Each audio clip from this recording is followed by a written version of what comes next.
Welcome to Whispers of History, where the past drifts in like tide foam, gentle, slow, and just sleepy enough to make you forget you ever had an inbox.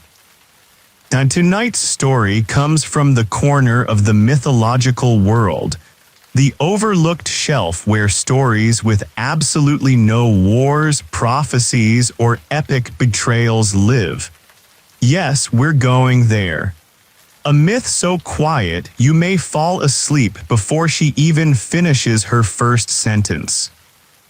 This is the tale of the sea nymph who collected lost sandals, an ancient Greek myth that historians rarely mention, possibly out of embarrassment. But here, in the soft waves of night, she finally has her moment.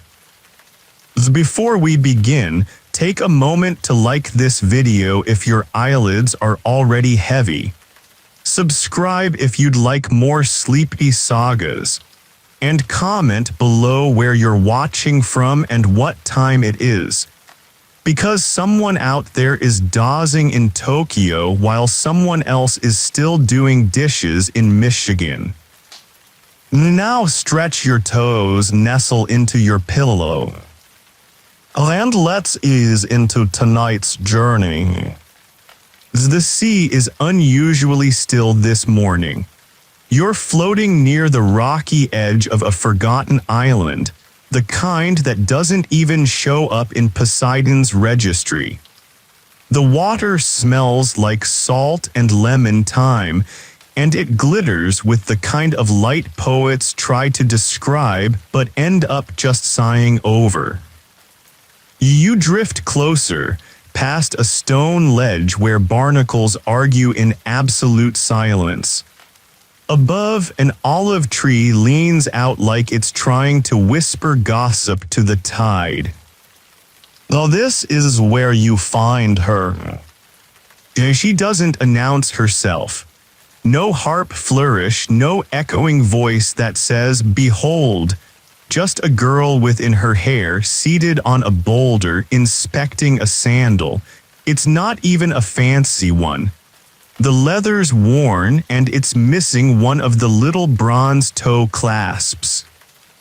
Her name is, which loosely translates to maybe hope. She's a sea nymph, but not one of the flashy ones with golden combs and dolphin chariots. Collects lost sandals, not pearls, not love stories, sandals. You might wonder why sandals? Well, someone has to care when a fisherman trips on a jetty and loses one to the tide. The gods certainly don't. And frankly, Hermes has enough sandals to share. The one she holds now, she lifts toward the sun, squinting. "Spartan," she murmurs, as if diagnosing a shellfish. Then carefully she places it on the shelf carved into the rock behind her, a crude little alcove holding 29 other mismatched shoes. And now she waits. You sit beside her because there's nothing else to do and the sun is warm. A jellyfish floats by, deeply lost. Hums tunelessly, possibly a sea shanty, possibly just boredom. Here's the historical fact of the day. In ancient Greek coastal towns, sandals were often left outside bathhouses. Stray dogs liked to steal them. This caused more municipal distress than several minor invasions. Also, a weird tidbit. Some island villagers believed sandals had souls. Not in a metaphorical sense, actual tiny spirits that got cranky if abandoned. Might believe it too. No one is quite sure if is technically immortal. Historians still debate whether she's a lesser-known Oceanid or just a very persistent girl who fell in love with shoreline routine. But in this moment, she is simply watching the tide. watching and waiting. Just in case one more sandal decides to come home. Later in the afternoon, decides it's time for patrol. She ties a string of shells around her waist like it's a badge of office and strides into the shallows, where sandals most often wash in. You follow her, of course. What else are you going to do? Return to your high-stakes dreams about unpaid bills and awkward emails? Not tonight. Tonight you wade through seagrass chasing a nymph who talks to driftwood. She lifts a sandal-shaped piece of sea sponge and sniffs. Nope, just optimistic moss.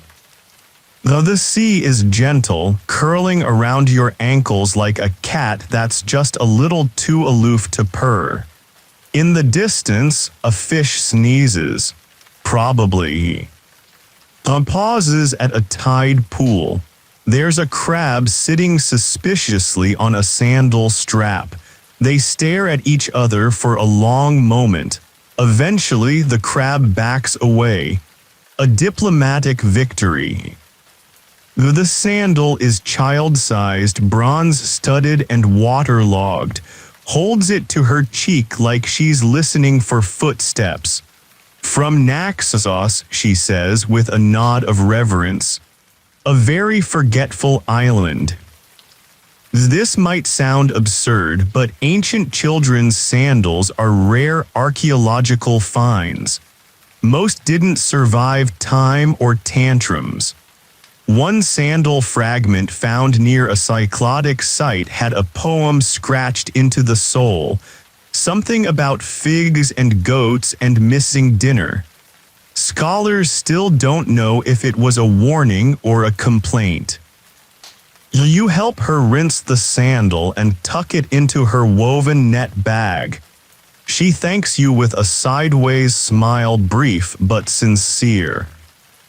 Nearby, a piece of seaweed tries to look like a sandal, picks it up, considers it, then places it gently back. For the illusion, she says.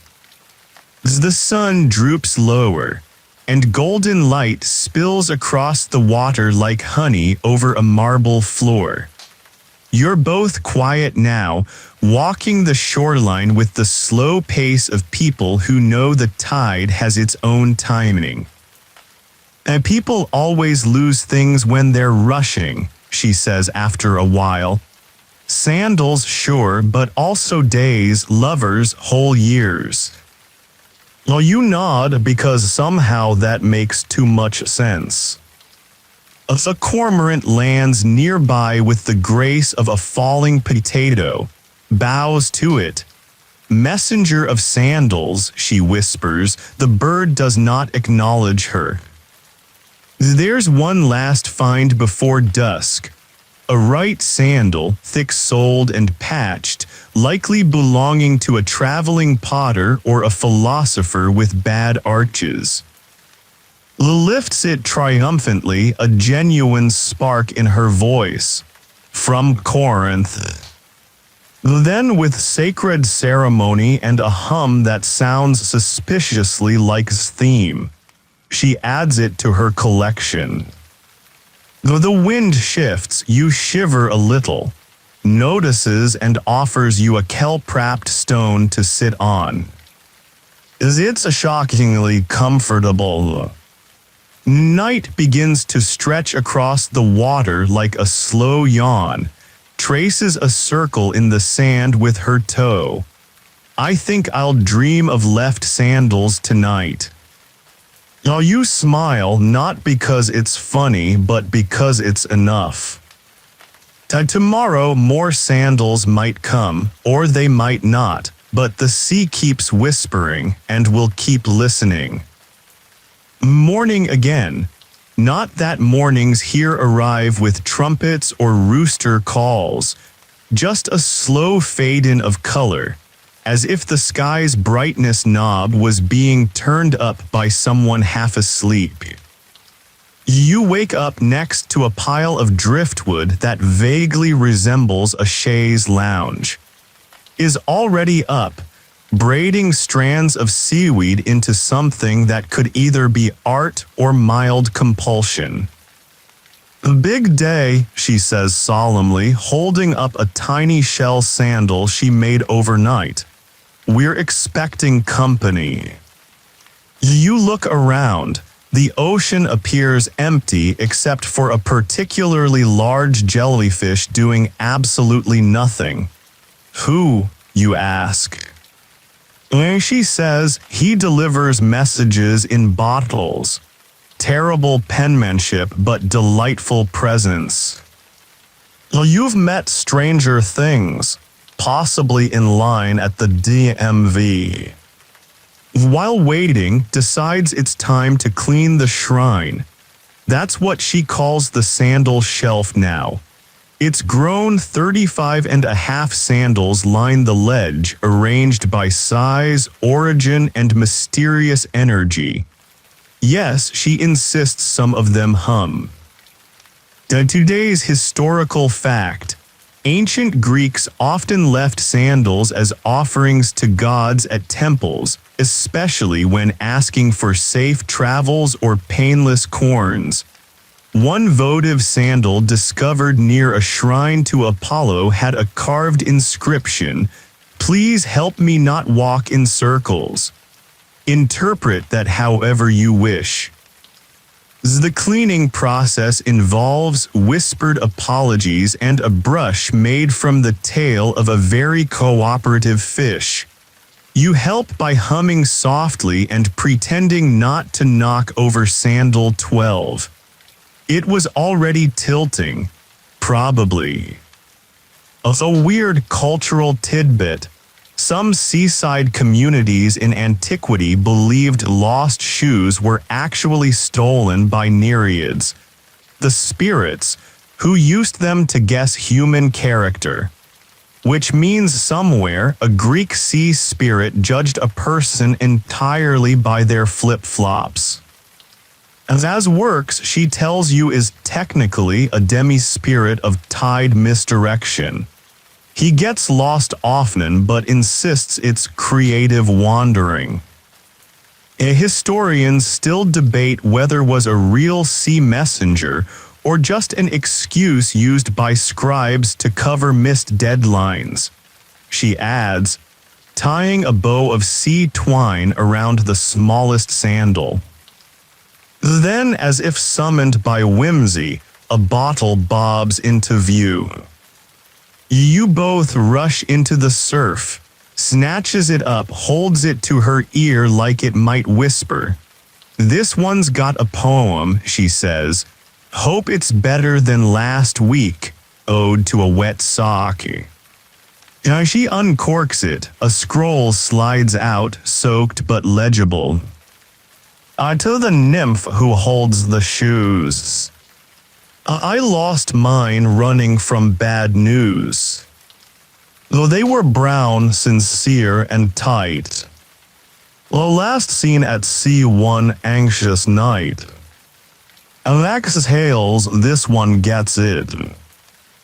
She tucks the bottle next to her coral comb. You both sit again, the sun higher now. Gulls bicker over absolutely nothing. And for a moment, everything is perfectly pointless and beautifully so. By midday has a plan, a bold one. We're going inland. You blink. She has never left the coastline, not in all the hours or days you've known her. The idea of her walking on dry soil seems both thrilling and mildly illegal. "I need answers," she says, tightening a strap of eel skin around her ankle. "There's been an uptick in left-footed losses. Something is unbalancing the ratio." You don't argue. You grab a stick that vaguely resembles a walking staff and follow her up the path that barely qualifies as a trail.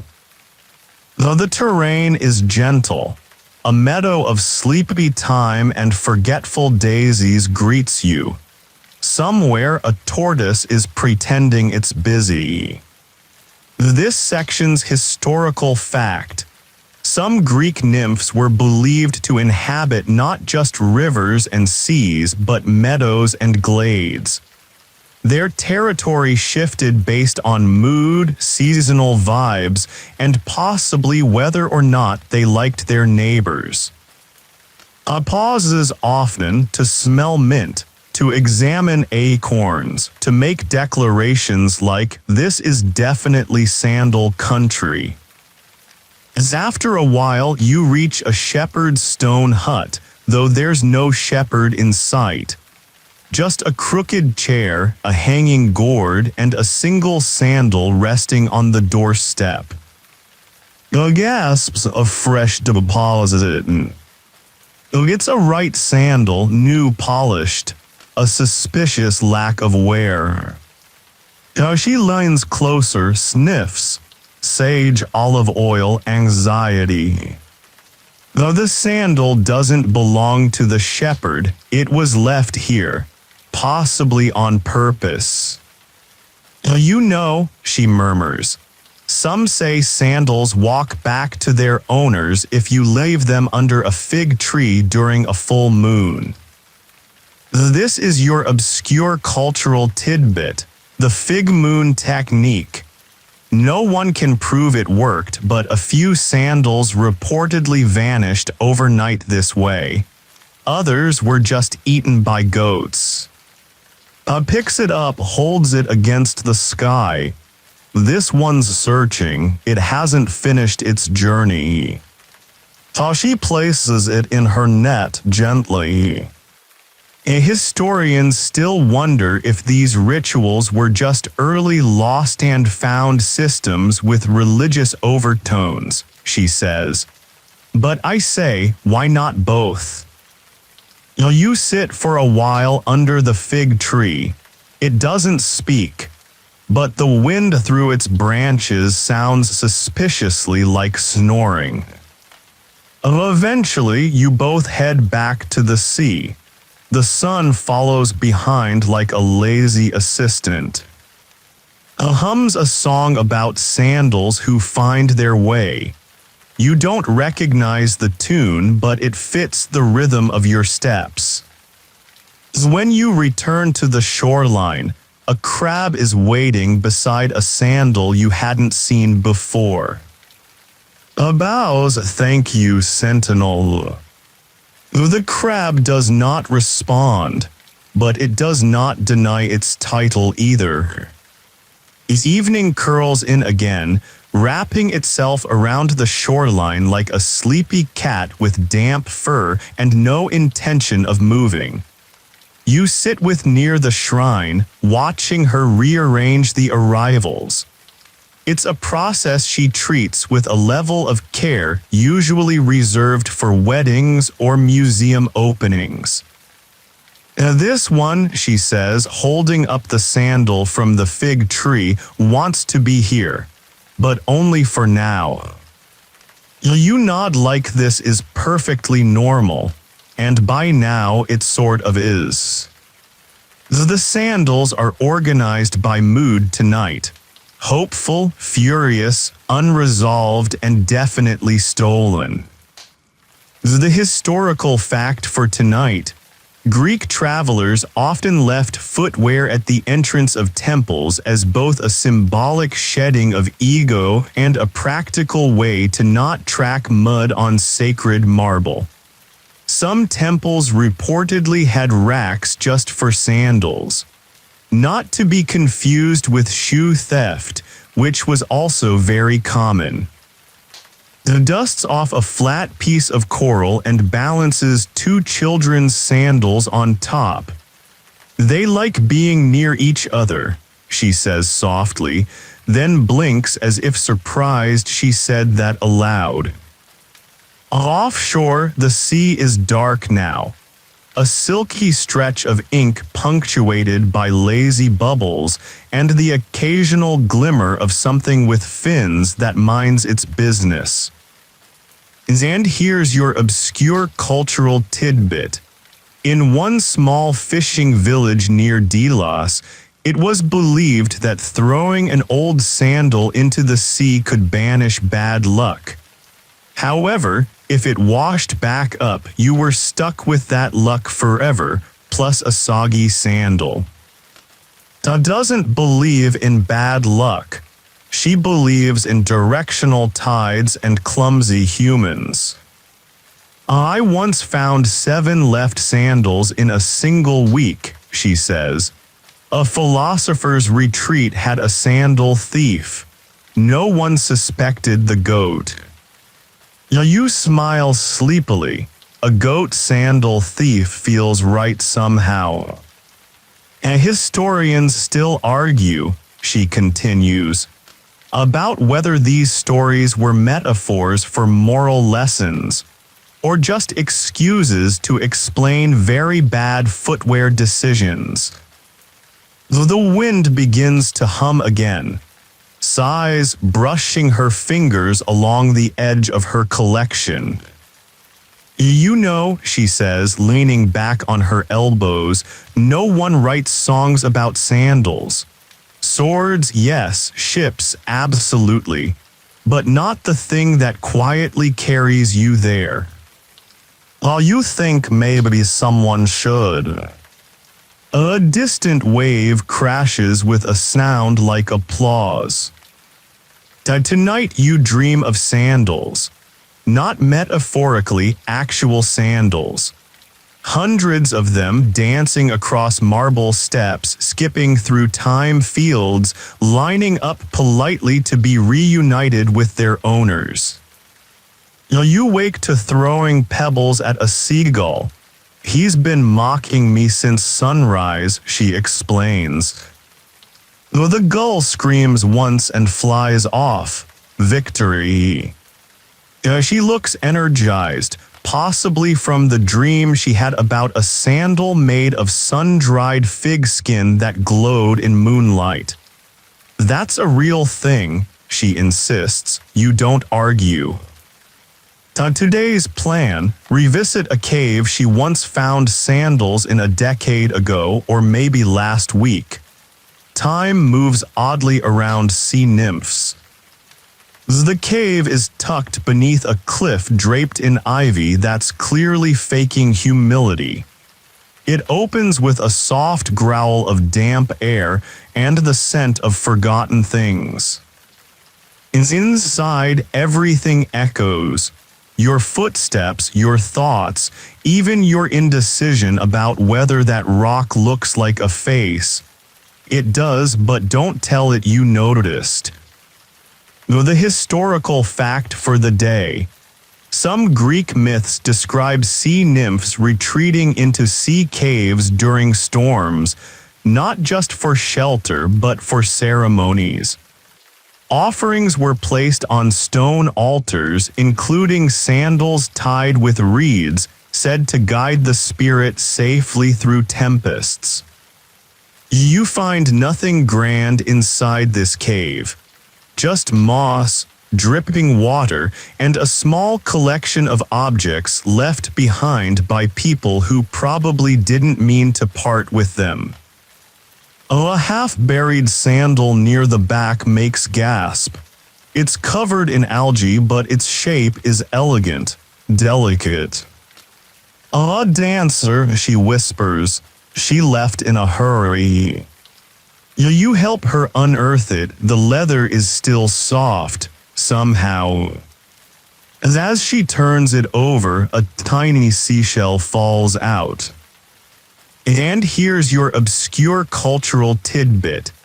In some Aegean islands, dancers would sew charms into their sandals, small shells, bones, or pebbles, believing the rhythm would help them remember steps passed down through generations. Presses the shell to her lips, then places it inside a small pouch tied to her sash. Historians still don't know, she says, if these charms were magical or if they just helped people feel a little less alone while moving. You sit with her in the cave for a while. The walls don't echo anymore. They seem to listen. A light breeze sneaks in, rustling the small fern by your knee. Hums again. Not the usual tune, this one's slower, more certain. Outside, the tide waits. And back at the shrine, there's just enough room for one more sandal. By mid-morning, is back at the shoreline, standing ankle-deep in tide foam and staring into the horizon like she's waiting for it to explain itself. You join her, still brushing sleep from your brain. The sea today is full of mood, glassy on the surface but busy underneath, like someone smiling while mentally rearranging their furniture. "Oh, he is late," mutters. "He said he'd drop off a message in a sandal." You raise an eyebrow. "Yes," she says. "Sometimes he uses bottles, but other times the sandal is the message." You both wait. This section's historical fact. Ancient Greek travelers occasionally tucked written charms into their sandals, scraps of prayers, names of deities, or crude maps. One particularly nervous merchant even scratched "turn left at the goat" onto his sandal's sole. It did not help. Eventually, something bobs toward the shore, worn leather, light enough to float, unmistakably a sandal. Retrieves it with the solemnity of a priest retrieving sacred relics, only slightly damp. It has something tucked under the strap, a folded bit of reed paper bound in sea twine. She unrolls it carefully, reads it aloud. Don't forget the left one, it's still under the cypress tree." "Oh, that's it, you ask." She squints, a classic minimalist. Tilts her head. "We'll need to visit the cypress grove, could take hours, possibly days. Especially if I keep getting distracted by moss." "You've already accepted this fate. You're a sandal-seeking sidekick now."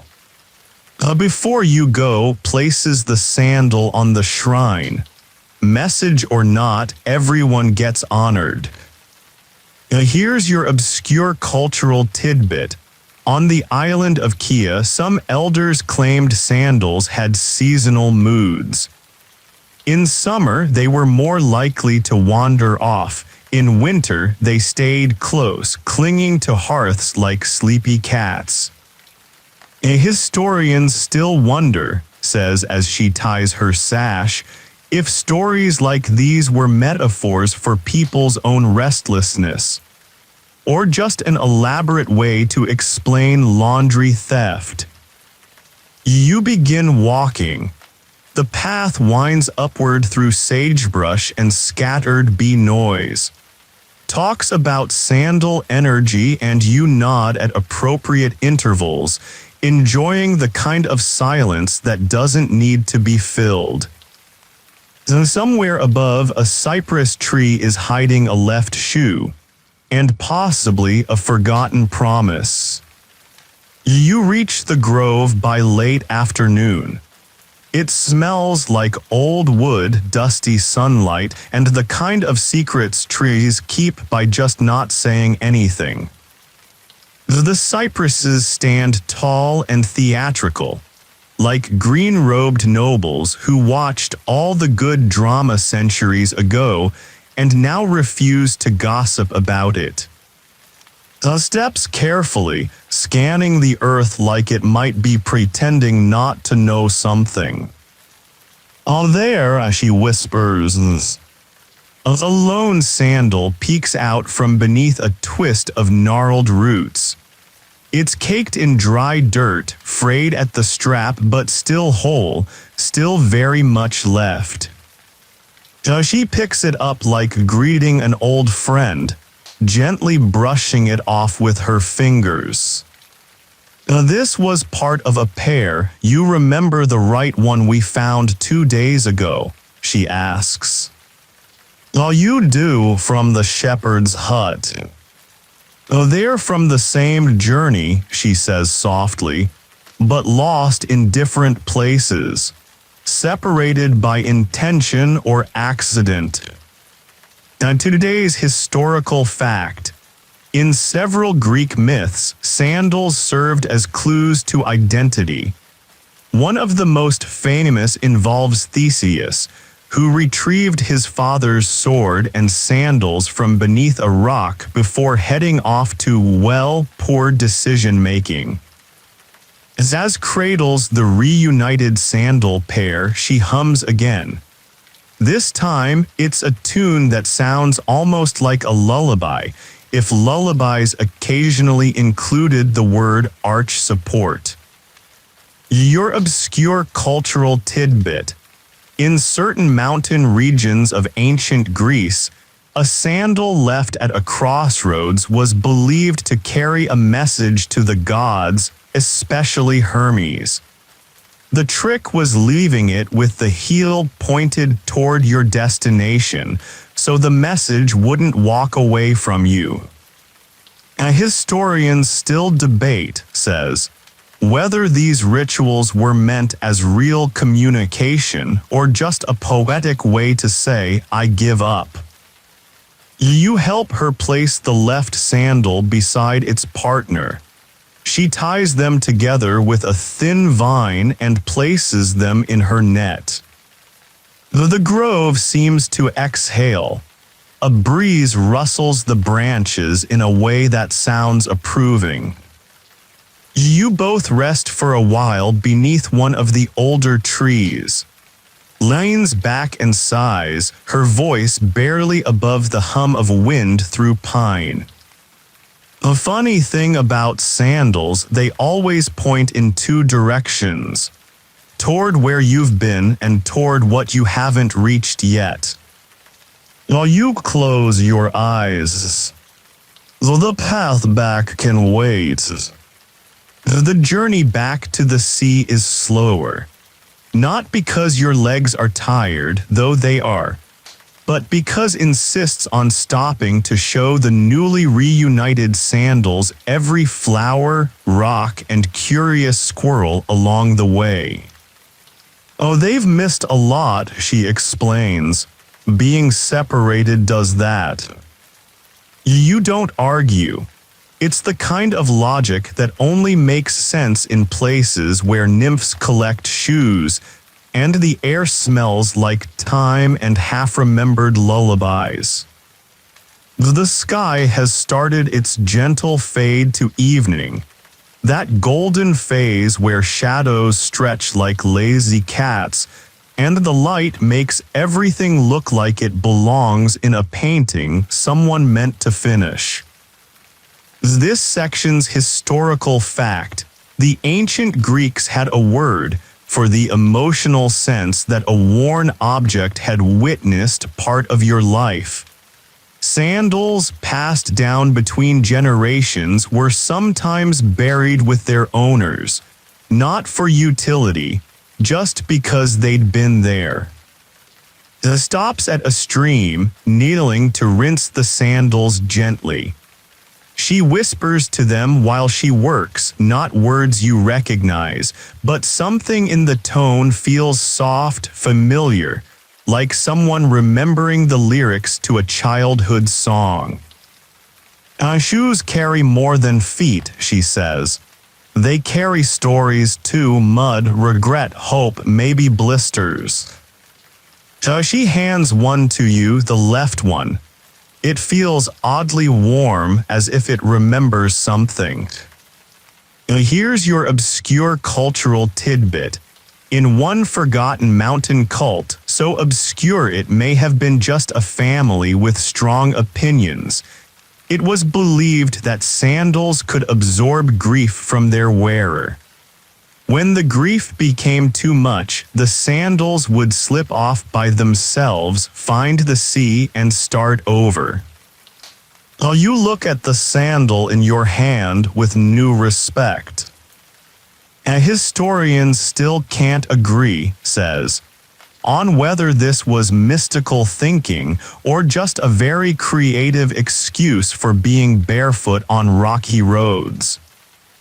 You both reach the shoreline as twilight settles in. The tide glows with dusk. The waves seem to greet the returning sandals with tiny applause. Places them on the shrine with ceremony. She doesn't bow, she smiles.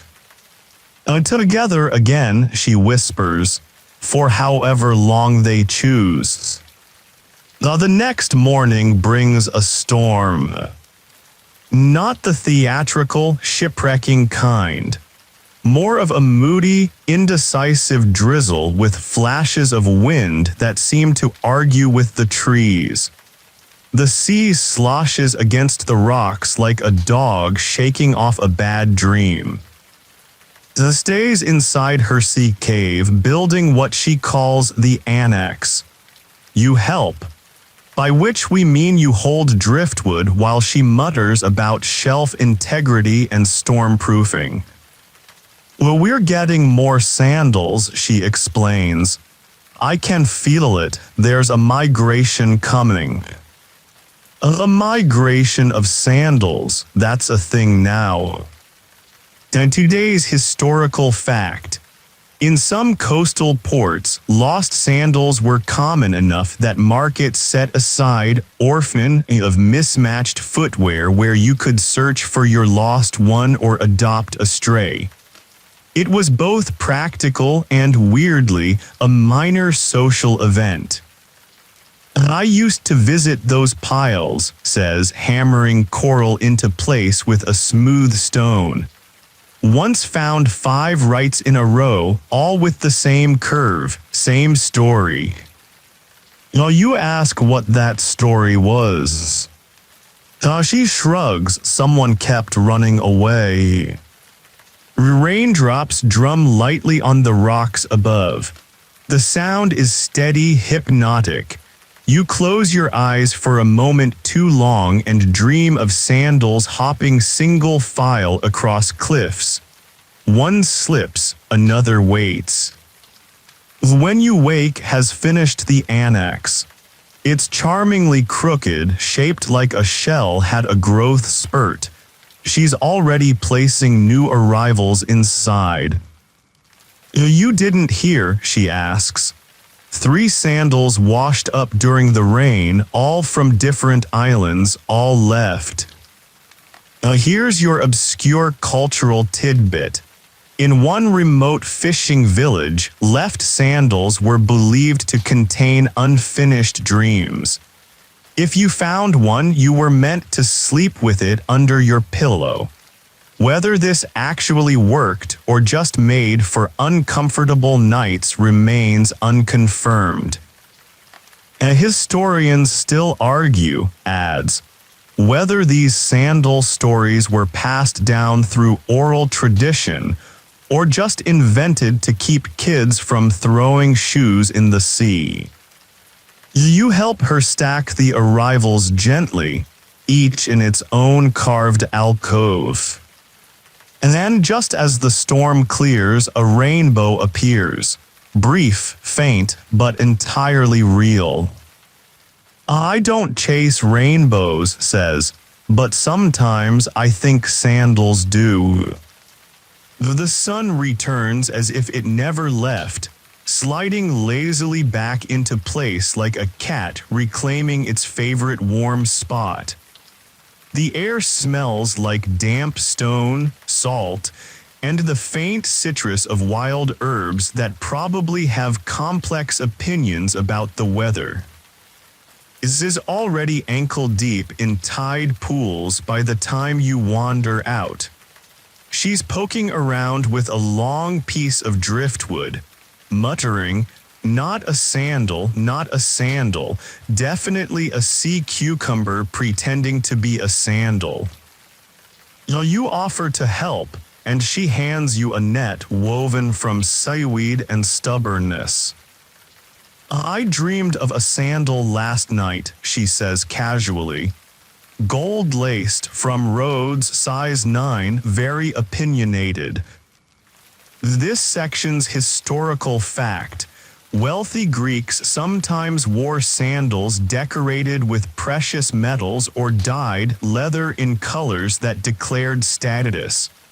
There were even sandals with inscriptions on the soles, messages that left imprints in the dirt like, "Follow me." Actual example: ancient influencer energy. Besides, I've never actually found one of those. Gold sandals always get claimed first, by the flashy sea gods or the dramatic mortals who drop them on purpose. You fish something out of the water, a soggy sandal strap attached to kelp inspects it thoughtfully. Emotionally, this was once a sandal. I'll allow it. Though she adds it to the collection, you do not question the logic. Here's your obscure cultural tidbit. On a small volcanic island long since swallowed by time, local fishermen believed sandals could predict the weather. If a sandal floated upright in a basin of water, it meant calm seas. If it sank, stay home and make stew. Historians still debate, says, if this was genuine sea lore or just someone realizing that shoes aren't particularly buoyant. You both pause to admire a particularly ambitious crab attempting to drag a sandal uphill. Teamwork, she whispers, watching it struggle, or theft. The tide rolls in a little closer, as if listening. I used to think I was collecting sandals because no one else cared, says suddenly. Now I wonder if maybe they're collecting me. You don't answer. Some moments don't ask for answers. Though they just ask you to sit still, and maybe check under a rock just in case. By mid-afternoon, the world feels heavy in the way only hot, still days can. Even the breeze takes a nap. The sea looks like melted glass, too lazy to ripple. Has declared today inventory day. You resist the urge to groan, but barely. She hands you a shell clipboard. We log them alphabetically. Not by color, not by origin, not by how poetic they look in moonlight, alphabetically for fairness. You both sit in front of the shrine, cross-legged, as she begins reciting the names she's given them. A amber thread, bent strap bob, coral whisper, drifter from Delos. You dutifully write them down, trying not to smudge the ink made from squid and burnt time. Today's historical fact. In ancient Athens, sandal making was a respected craft. The finest sandals came from a district where cobblers used calfskin imported from Egypt and stitched by hand. Some were signed, yes, signed by the artisan with a flourish. I once found a signed one, says wistfully, but it crumbled in my hands, like it had been holding its breath too long. Here's your obscure cultural tidbit.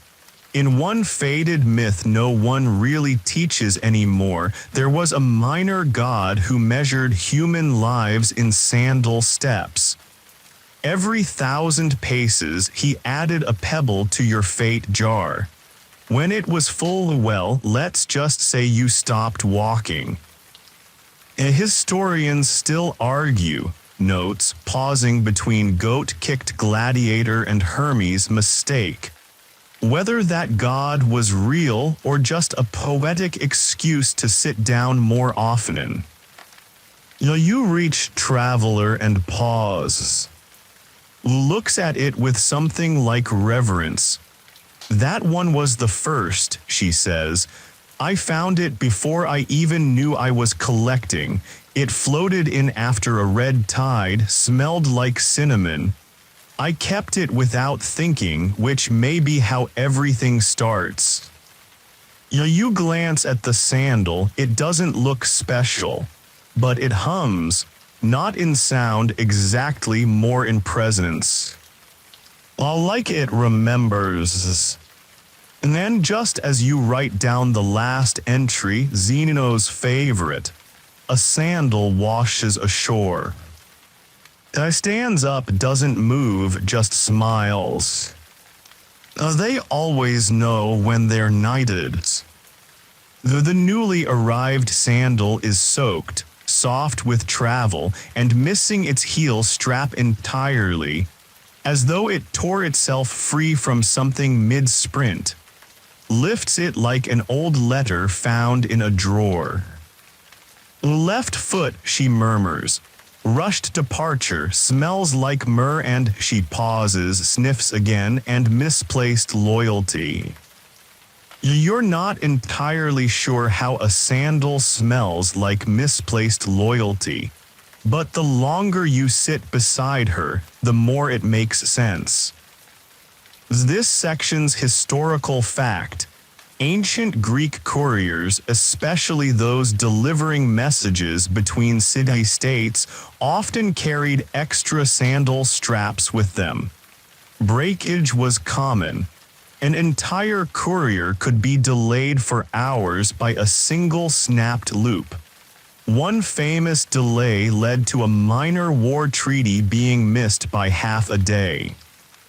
Places the sandal at the edge of the shrine, not yet with the others but close enough to feel included. Let it rest before we ask it questions, she says, and again you just nod. Here's your obscure cultural tidbit.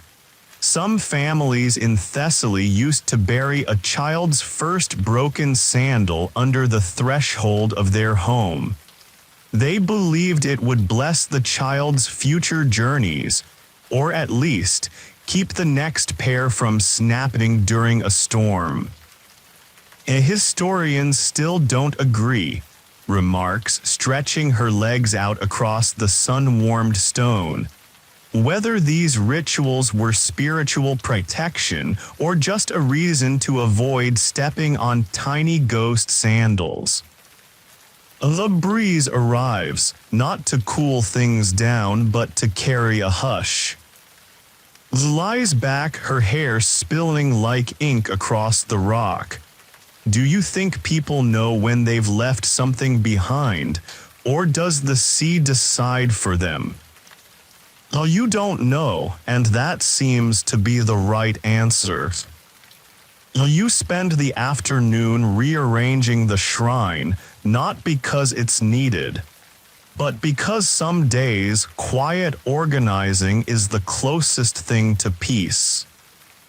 And in the moment just before the sun slips down, speaks softly. They always come home differently than they left. Tonight the moon is full. Not politely full, but bold, theatrical, casting silver on the waves like it owns the place.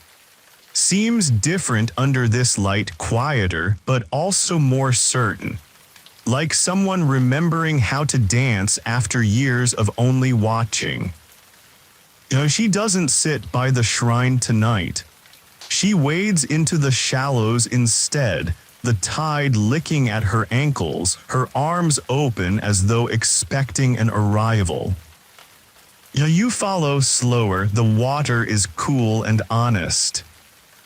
Full moons bring the old ones, she says, not gods, not heroes, just older sandals, ones with too much memory.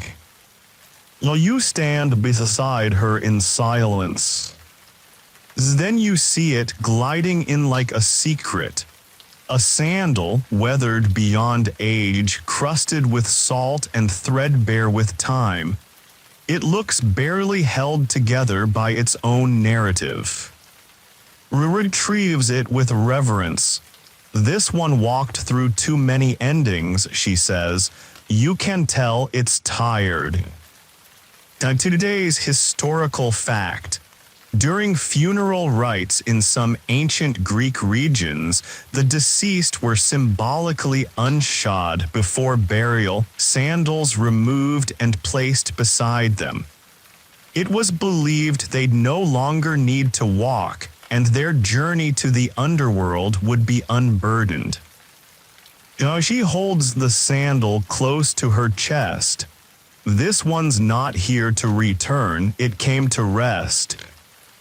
You watch as she climbs the rocks and places it in a small alcove above the others, a quiet spot tucked under a ledge of soft moss and shadow.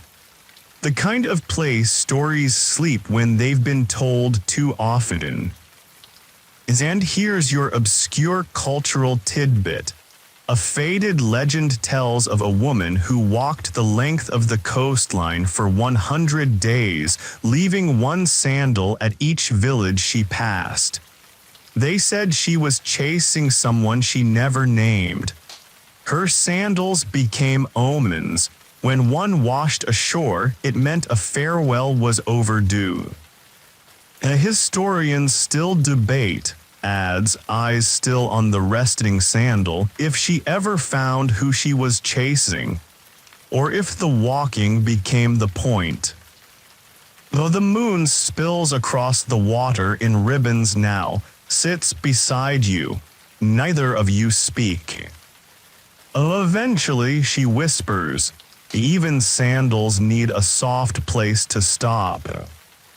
And in that silence you both listen, not for answers, but for the hush that only comes when a long story finally exhales. Morning glides in lazily, dragging a sleepy wind behind it. The waves are gentle again, the color of pale tea stirred just once. Is combing the shore with a piece of seagrass in her hair, looking far too purposeful for someone who claims to be semi-mythological. We're expecting a delivery, she says over her shoulder. A two-sandal situation, very rare, very gossipy. You ask how she knows. I heard it on the waves, she says, as though that's a completely reasonable thing to say before breakfast. This section's historical fact. In Hellenistic times, pairs of sandals were often bound together with twine when sold at market. Not because anyone feared theft, but to prove they belonged together. Buyers were told to never split the tie before the first, where bad luck would follow, and more importantly, one sandal would always squeak. So soon you spot them, two sandals drifting in side by side as if still trying to decide whether they're ready to commit. Wades out laughing softly.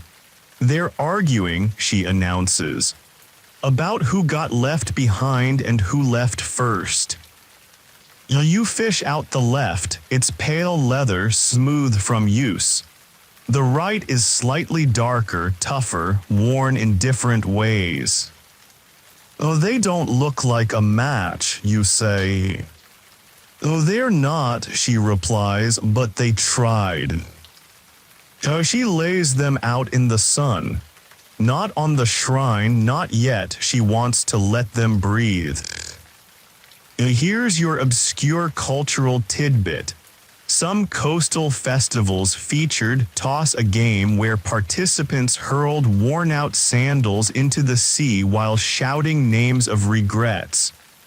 The further the sandal flew, the more likely it was said your past would let go.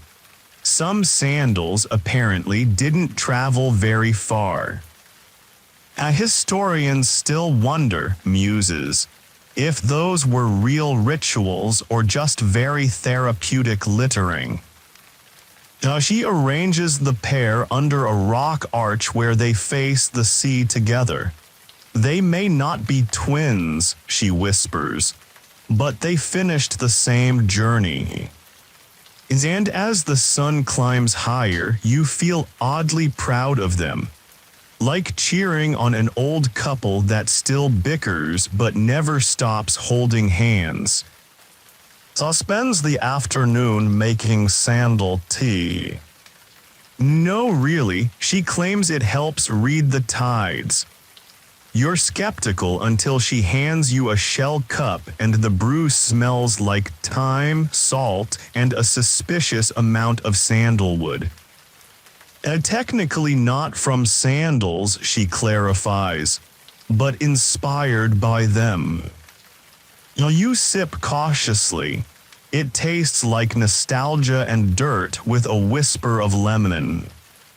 Today's historical fact. Ancient Greek physicians sometimes recommended soaking tired feet in sea-infused oils, particularly after long walks in sandals made from rough leather. One popular remedy mixed myrrh, vinegar, and fig leaf. It didn't fix much, but it made your feet smell expensive. Peers into her teacup, swirling the liquid like a storm in miniature. One's coming, she says, as if this is the most obvious conclusion. Sure enough, an hour later, you both spot a lone sandal washed into the rocks. It's torn along the side but still holds its shape. A survivor. She lifts it reverently. Shipwreck, she murmurs, or maybe just a very bad sailing date. The sandal is lined with cloth rare. Most Greeks went without padding, but this one shows evidence of care, of someone trying to make the journey gentler. Your obscure cultural tidbit. Sailors from the Ionian coast were said to kiss their sandals before departure, then leave them on land until they returned. The gesture was a promise to come back or at least try. Some sandals stayed waiting for decades. Historians still debate, says, if that was about loyalty or fear of new shoes giving blisters. She places this sandal on the shrine gently, beside others that seem to lean closer. Some sandals, you suspect, understand each other even without words. As you sip more sandal tea and watch clouds roll in like slow ideas, speaks again. Some people walk away, others get carried off, but the sea remembers both. You wrap your arms around your knees and stare at the waves. Not searching, just listening. Today begins with silence, not the awkward kind, but the thick, contented kind. The kind that wraps around the edges of everything like fogs that forgot to be in a hurry. Doesn't speak for a while. She just sits with her feet in a shallow pool, slowly braiding strands of dry seaweed into what might be a crown, or a hat, or just the day's latest distraction. You settle beside her without a word, both of you watching a beetle try to climb a rock 3 times its size. A persistence, she says finally, even when no one's clapping. You nod, letting the moment fill with unimportant sounds. The distant flap of gull wings, the gurgle of a tiny wave catching its breaths. This section's historical fact. In certain early epics, sandals were considered talismans of fate. A hero's journey often began the moment they slipped into a new pair. Removing them could symbolize surrender, rest, or the end of a vow. In one tale, a prince walks for 10 years in the same sandals to honor a promise. He forgets the promise, but the sandals don't. Reaches behind a stone and pulls out a sandal wrapped in old cloth. I hid this one, she confesses. I didn't want it to be lonely on the shrine. You blink, so you made it lonely in a cave instead. She shrugs. Complicated logic is a family trait. Though the sandal is worn and speckled with ash. From the mountain paths, she says, brushing it with the sleeve of her dress. Carried someone who preferred silence to songs. Here's your obscure cultural tidbit. There's a forgotten proverb from Arcadia that goes, "A quiet sandal travels far." It was used to describe people who did things without spectacle, and also apparently to insult loud dancers. Historians still debate, adds, if that was actual wisdom or just jealousy from people with squeaky shoes. She places the mountain sandal on a high shelf apart from the others, not out of exclusion but reverence. Some journeys don't end, they just slow down, she whispers. And the quiet around you agrees. Rain rolls in again, but this time it's playful, light, teasing drops that tap on stone and hair without trying to ruin anything. The sky hangs like a soft gray curtain, content to obscure rather than scold. It is building something. Not a shrine, not a tea blend. This time it's a raft. What's the plan, you ask, holding one end of a driftwood plank. She grins. A sandal that floated here last year told me about an island where they all go to retire. I want to see it. You raise an eyebrow. No one knows if it exists, she adds, but the sandal was very convincing. This section's historical fact.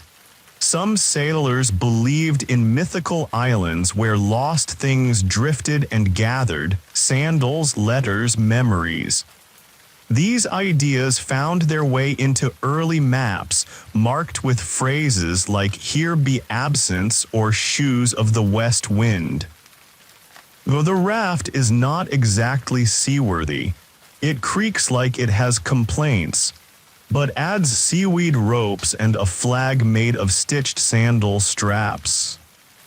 You're not entirely convinced this is a good idea, but she's already loading the raft with snacks, a spyglass, and 2 retired sandals for guidance. Now here's your obscure cultural tidbit. In one northern archipelago, fishermen used to set sandals adrift as offerings before major voyages. If the sandals came back, they delayed the trip. If they vanished, it meant the sea had accepted their price. One sandal reportedly returned 3 times in 1 week. It was later promoted to village guardian. Historians still argue, says as she adjusts the sandal flag, if the guardian sandal was symbolic or if the village just liked giving it hats. The wind shifts. The sea hums low, like it's deciding whether to allow this nonsense. Pauses, maybe we wait, she says softly. Some searches are better in dreams. You nod, the raft will remain, half Freddy, half metaphors. She ties a shell to its bow, just in case it lives without me. And that night, as the waves breathe in slow rhythm, you dream of an island made of sandal soles and stitched memories, soft as moss, quiet as dusk. The dawn arrives in shades of pearl and pewter. The raft didn't float away in the night, though did check 3 times, just to be sure she's not worried. She just likes when metaphors stay where she left them.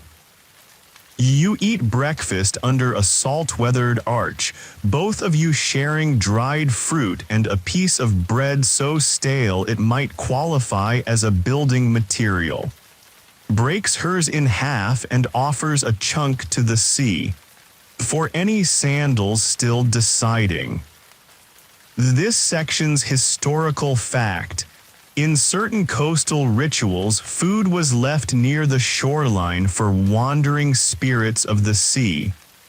Over time, it morphed into offerings for the spirits of lost travelers. Eventually, it just became a habit, part reverence, part hope. Is quiet today, not in her usual poetic silence, but the kind that hums with something unfinished. She finally speaks after watching a fish leap and fail dramatically. I think one of the Sandals is speaking to me. While you're not sure if she's being figurative. It keeps calling, not loud, just constant. She leads you down the beach to a shallow cove you've passed many times. Tucked between the rocks is a small sandal, child-sized, with faded blue paint and a tiny bell woven into the strap. Kneels beside it, her hand hovers before she picks it up, as if the sandal might bite. This one doesn't want to be here, she says. It didn't come to rest, it got lost. You look at the tiny imprint it left in the sand. Just one. Here's your obscure cultural tidbit. On the island of, it was once believed that children's sandals should be stored on a high shelf overnight. This protected them from wandering dreams, which might borrow the shoes and not return them before sunrise. Historians still debate, murmurs, whether that was folklore or just parents trying to prevent muddy floors at dawn. She holds the sandal against her chest for a long time. Then, gently she places it in a pouch made from woven seagrass and fish scale thread. I'll keep this one close, she says. It's still walking.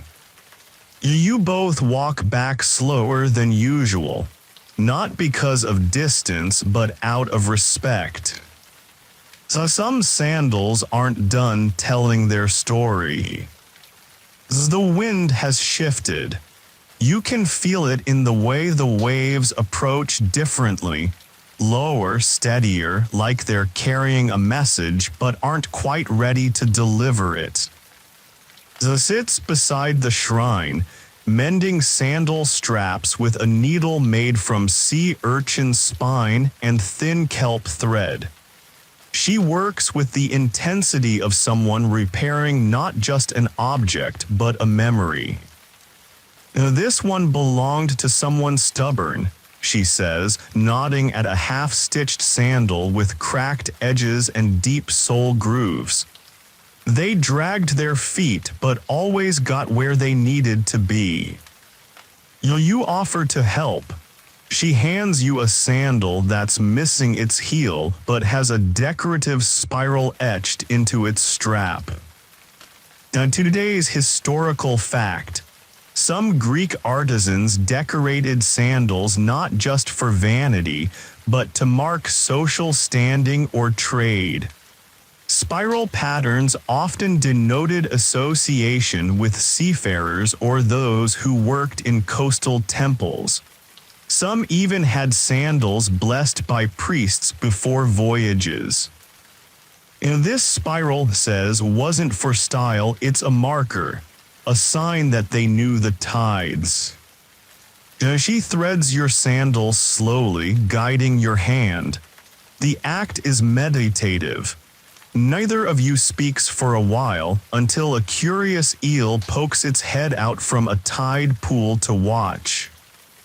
You make eye contact with the eel. It does not blink.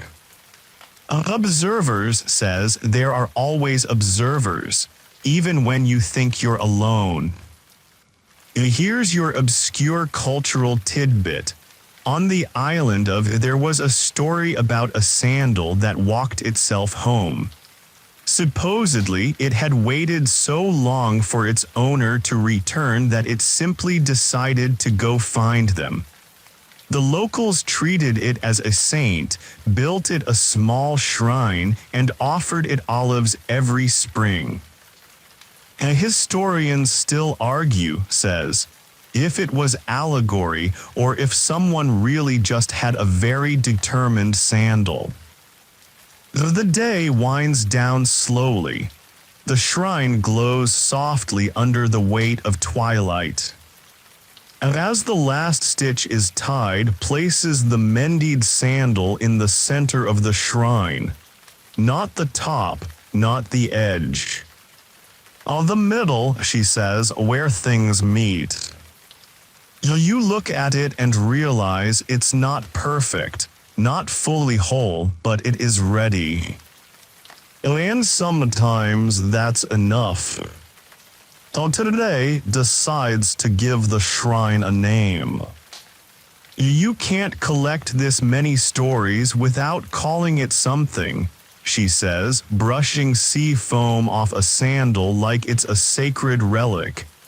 It's earned that much. She paces dramatically between rows of weathered soles and mismatched straps, mumbling possibilities. The archive of footfalls, the soul sanctuary, the temple of lost arches. You suggest the hall of forgotten steps. She pauses, nods, then grins. Perfect sounds tragic enough to matter and vague enough to confuse historians. This section's historical fact: some ancient Greek temples featured stone floors etched with footprints. Pilgrims would place their sandals atop them, seeking alignment, both physical and spiritual. It was believed that if the soles matched, the gods were listening. If not, well, maybe come back tomorrow. God carves the name into the rock beside the shrine using a shard of obsidian. It takes time, but she insists that names should cost a little effort. A breeze moves through just as she finishes. Coincidence?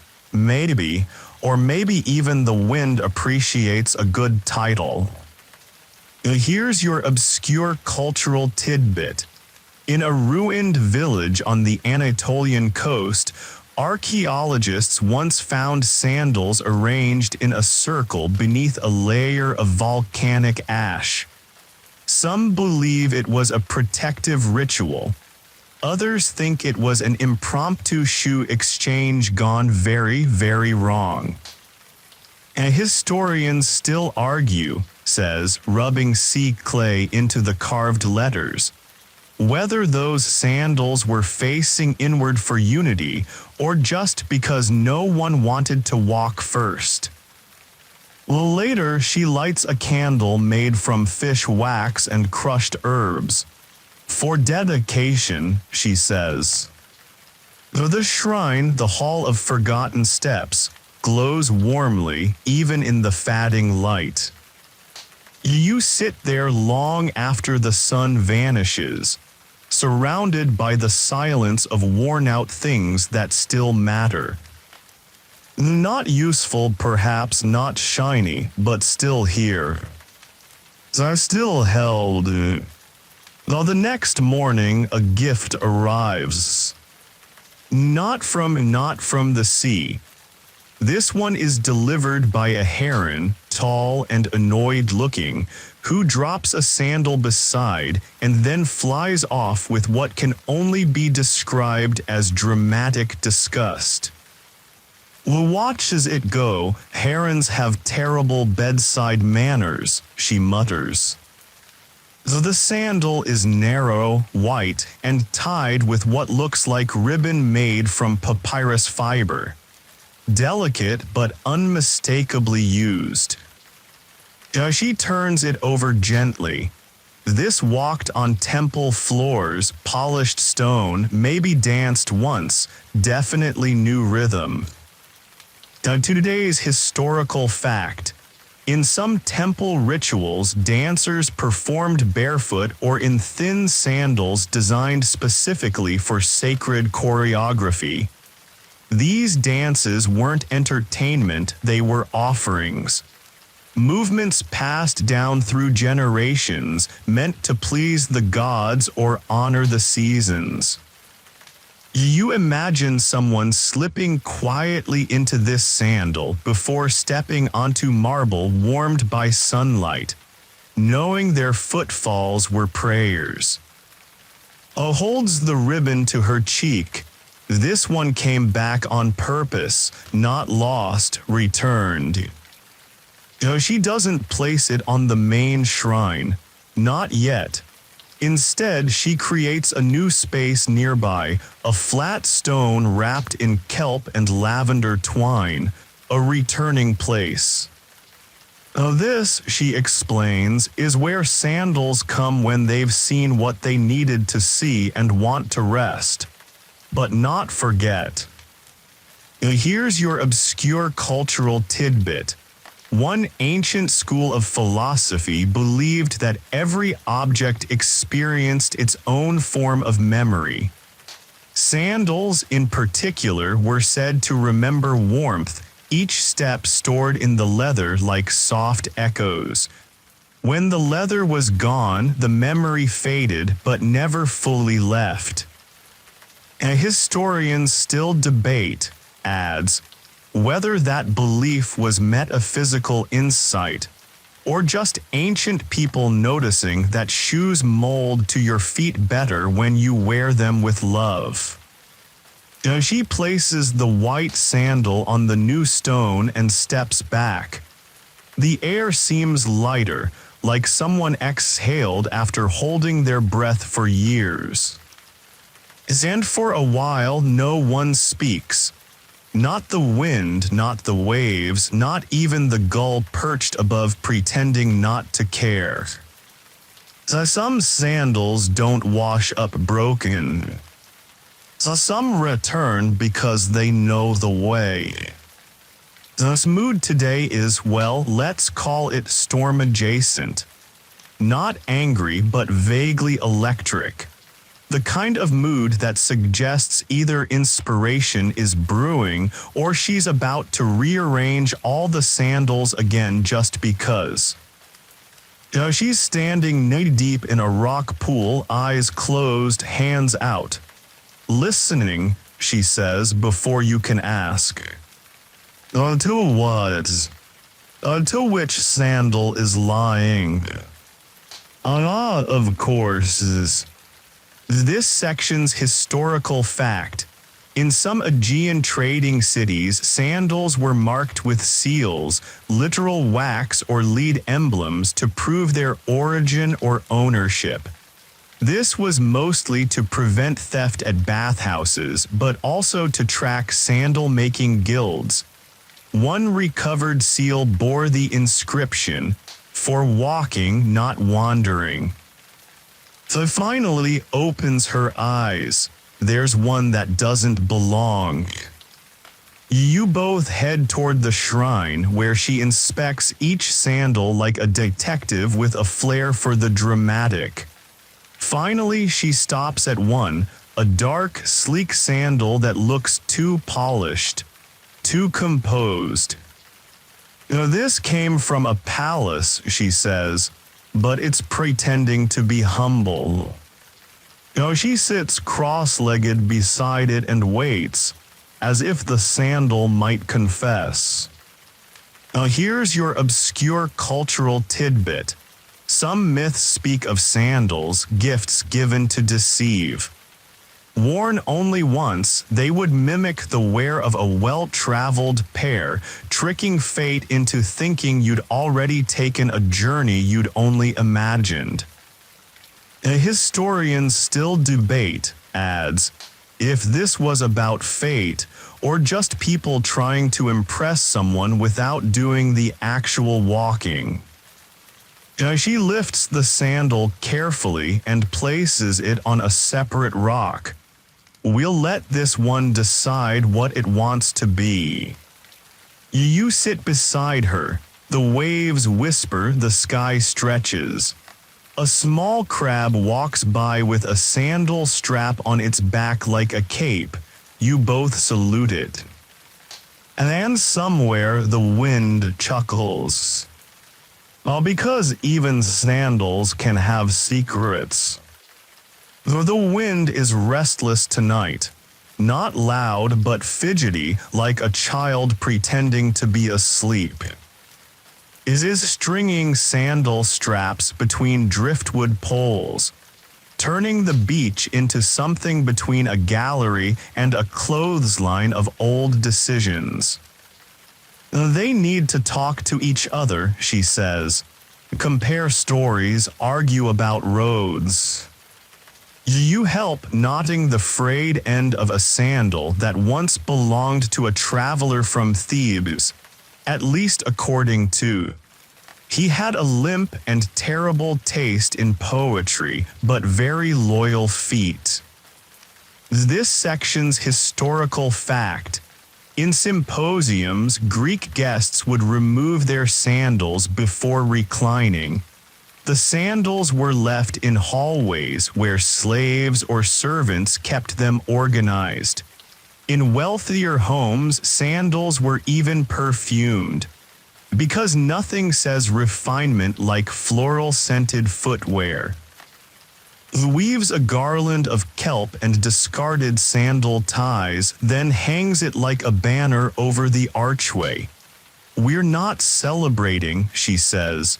We're acknowledging. You nod like you understand, and maybe you do.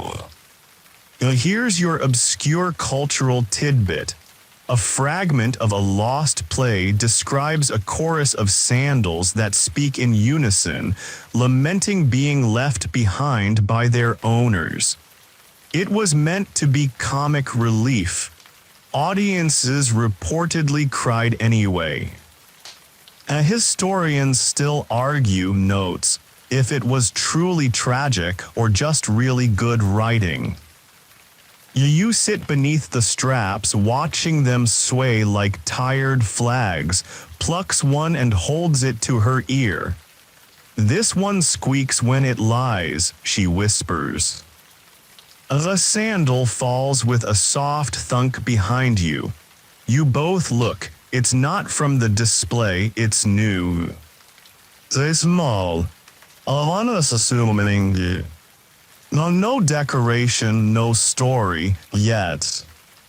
So smiles gently and walks to it, kneeling as if before an altar. The blank page, she says, they don't come often. So she lifts it and holds it high, as if offering it to the sea. Though the waves answer not loudly, just enough to say we're listening. The blank sandal has in a thoughtful haze.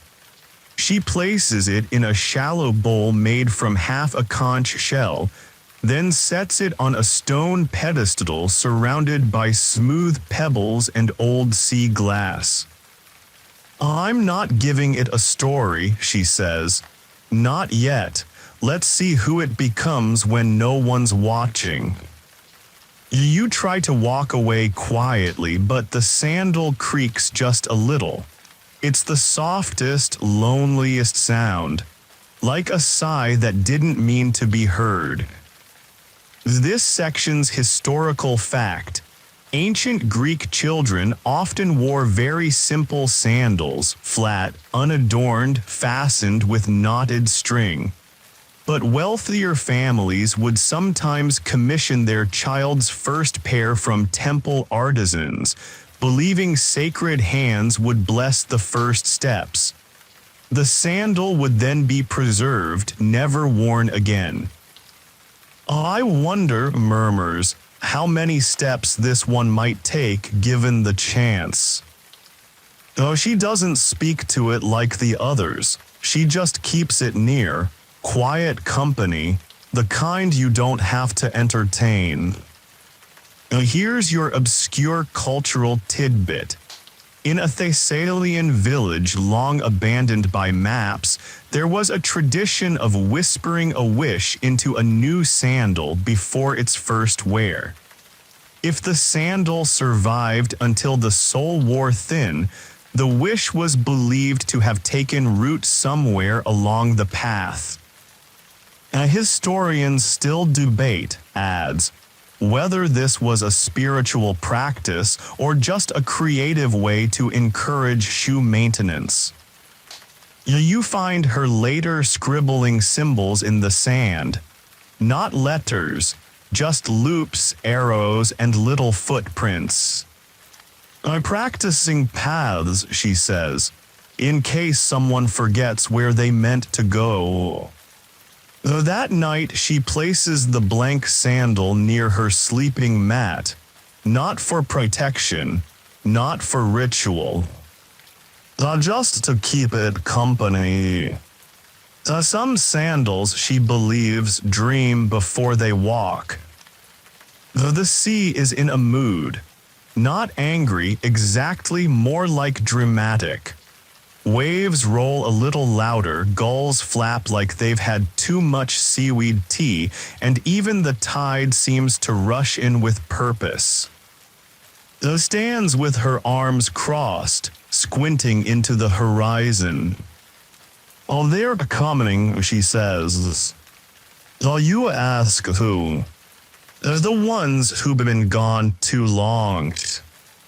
Right, of course. This section's historical fact: ancient mariners often believed that the longer something was lost at sea, the more changed it became.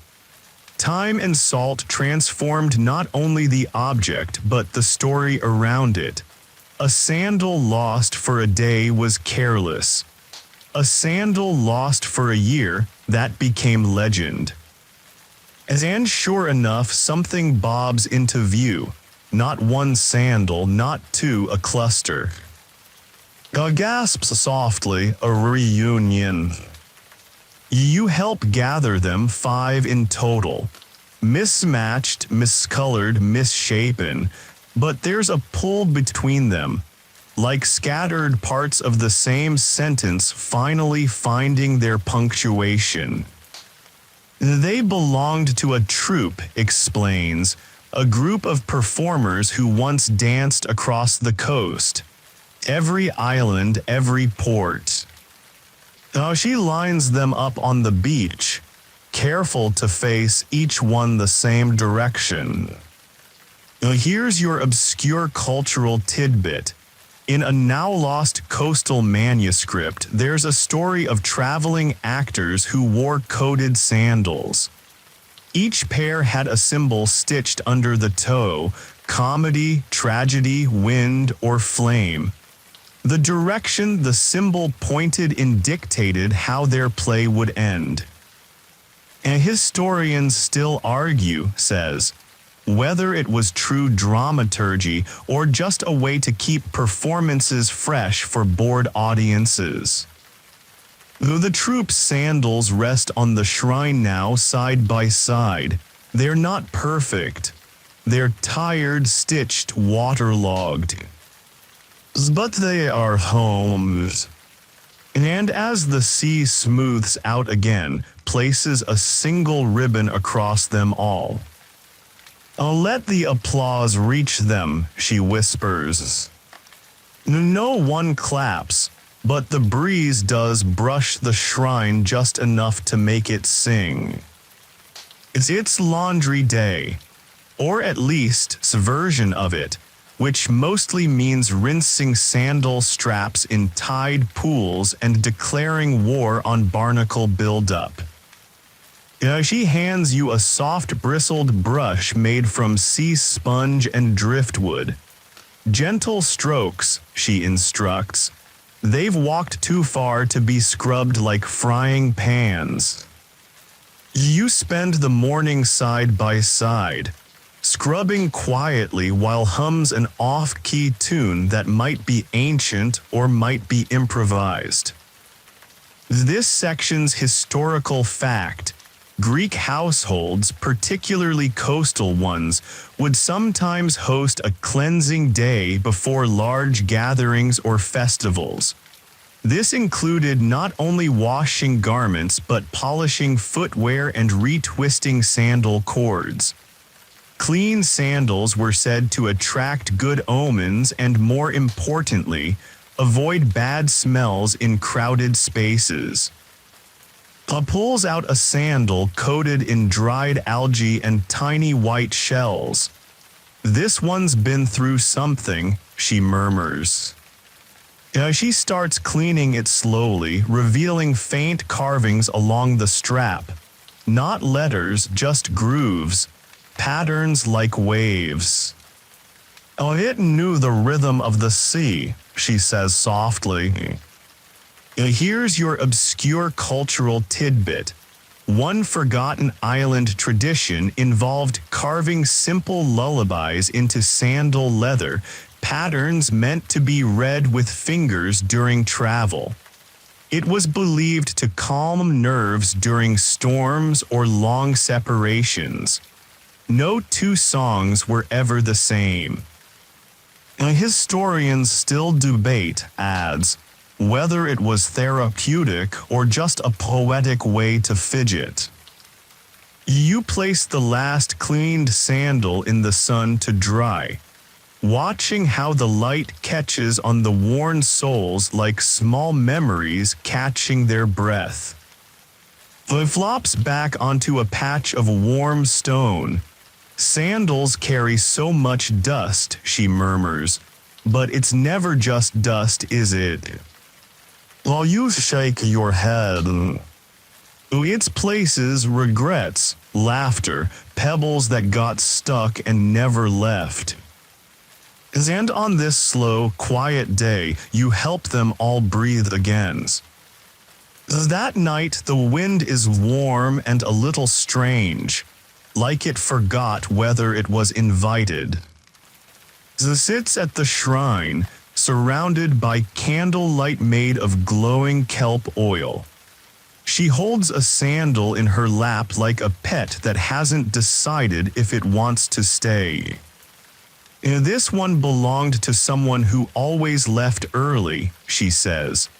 Parties, towns, love affairs never said goodbye, just left. You sit beside her. The candlelight flickers on the rock wall behind you, casting long, quiet shadows. This section's historical fact: some ancient poets used sandals as metaphors for departure, particularly unannounced ones. One surviving fragment reads, "She left before the olives cooled, her sandals silent against the path, her name still warm on my tea." She runs her fingers along the worn arch of the sandal. See how the sole is thinner on the heel? That's someone who walked away from more than they walked toward. You say nothing, you don't need to. Here's your obscure cultural tidbit. In a small port city whose name no longer exists, sandal makers would sometimes leave a message stitched inside the strap, something tiny, hidden, meant only for the wearer. A line of advice, a secret, a question. One recovered strap read, "Why do you keep running?" And historians still argue, says, if those were philosophical gestures or passive-aggressive marketing.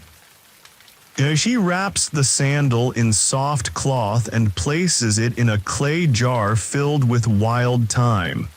For softening, she explains. Later, she speaks without looking at you. Some people leave without packing anything. Others leave everything behind but forget to say it out loud. You watch the candlelight flicker. Somewhere offshore, something splashes quietly and doesn't come up again. And under the stars, you realize this isn't a story about sandals. Not really. But then again, maybe it always was.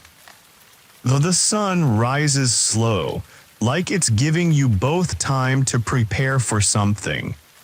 It's up before you, standing at the edge of the surf with her arms folded and her toes just barely touching the sea. Oh, she's coming, she says, no explanation, just that. You follow her gaze, but the horizon is empty. A few gulls argue overhead. A piece of driftwood rolls lazily in the foam, but is certain. This section's historical fact. In some myths, sea nymphs would gather when a great object was lost to the waves, not for grief, but to celebrate its arrival into their care. Ship fragments, jewelry, even scrolls. Each carried a story the nymphs would read through touch, salt, and time. She wore silver straps, murmurs, I remember them. She danced like the moonlight was trying to keep up. Well then, you say it. A single sandal, glinting faintly, bobbing closer with each wave. It's delicate but whole. Pale leather threaded with what might once have been silver, though the sea has dulled its shine to something quieter. Retrieves it with both hands, holding it like a returned letter from someone you thought had forgotten you. Oh, she never returned from her last dance, she says, but her sandal did.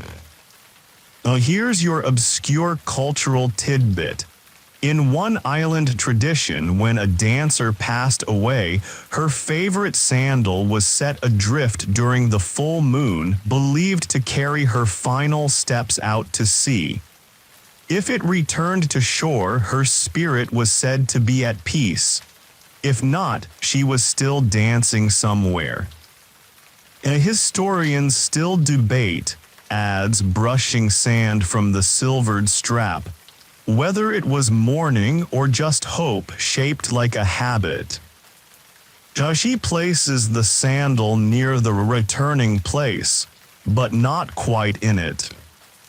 Oh, she's not done yet, she says quietly. She's just resting. Now the sea hushes around you both. The wind folds itself into stillness. So some steps echo even after the dance ends. It's a strange kind of day, the sky overcast but not gloomy, the waves slow but not lazy. Everything feels paused. Now decides it's time to tell you the story of her first sandal. Not the first one she found, the first one she wore. It's small, nearly child-sized, stitched with crude thread and worn smooth from age. She keeps it in a pouch made from fish skin and dried lily stems, tucked away beneath the shrine. This, she says, placing it in your hands, was mine. From before I knew the sea could hold things, before I knew sandals could remember. You turn it over gently. It's plain, faded, but you swear there's something pulsing in it, not magic, not memory, just time. This section's historical fact.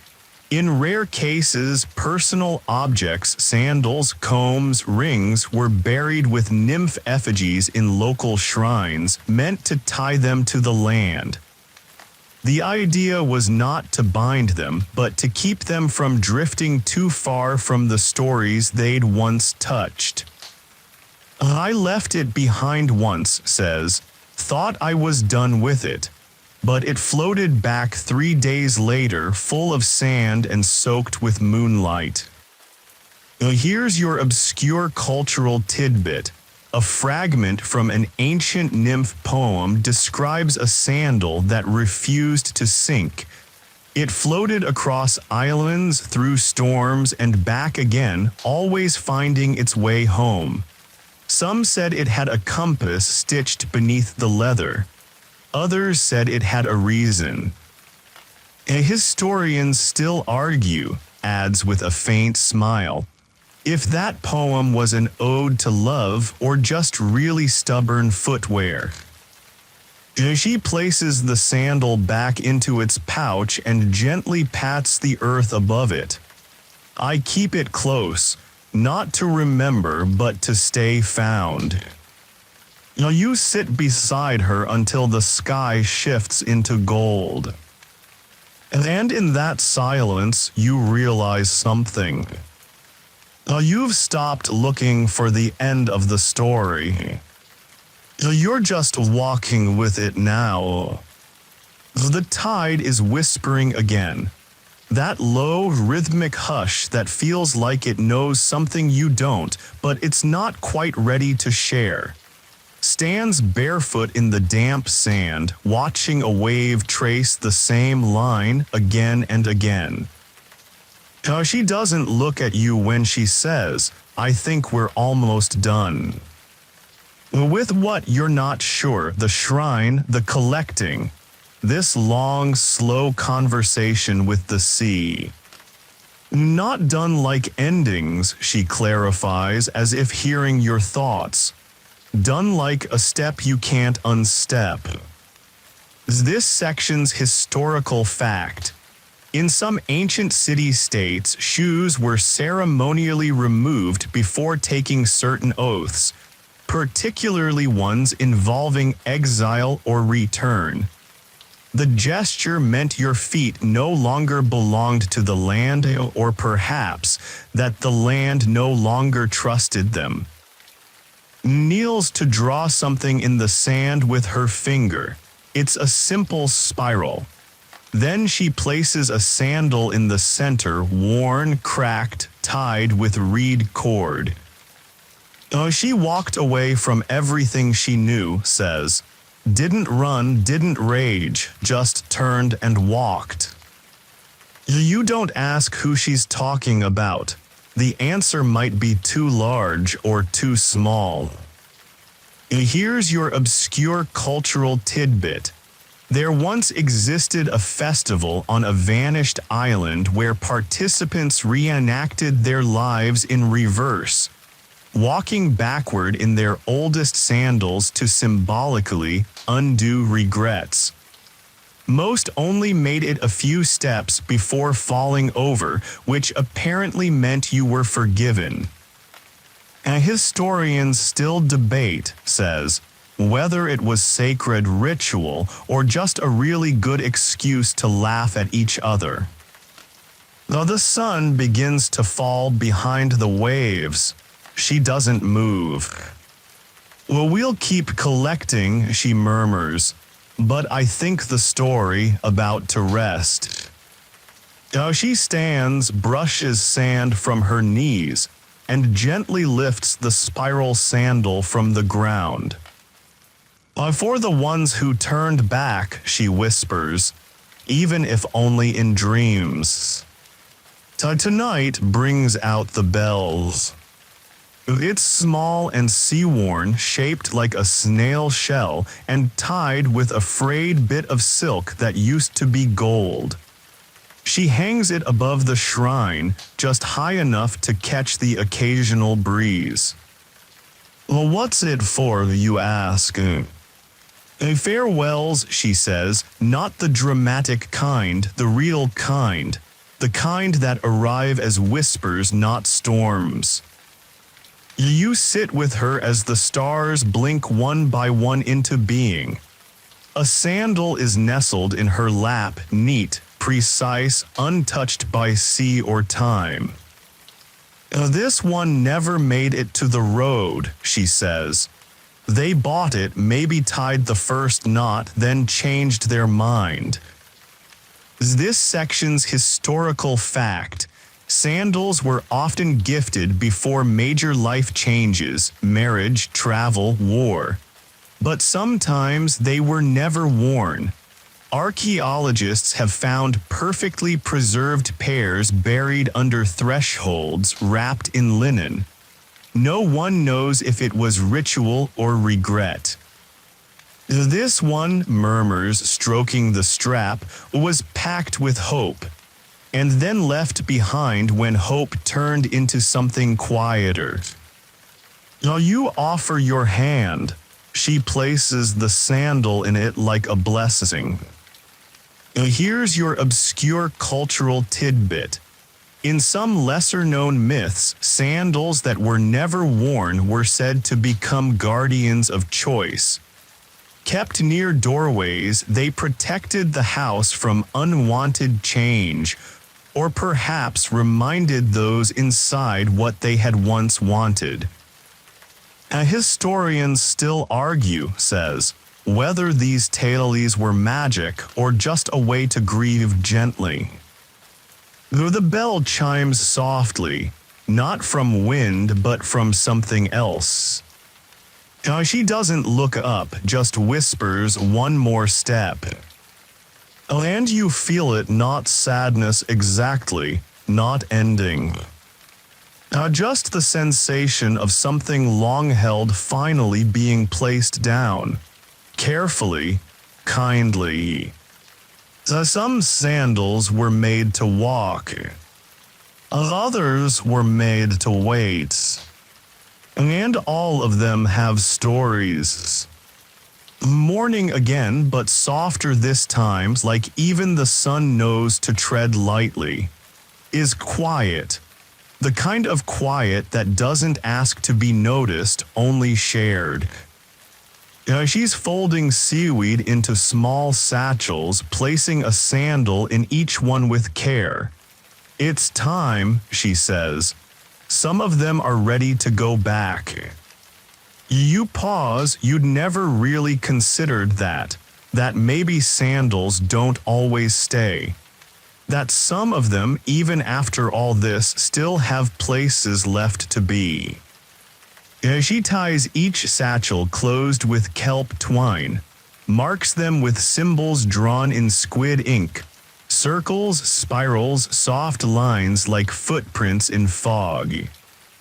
This section's historical fact: it's believed that during certain harvest festivals, objects symbolizing past journeys, tools, shoes, coins were set adrift in the sea, not as an offering but as a release.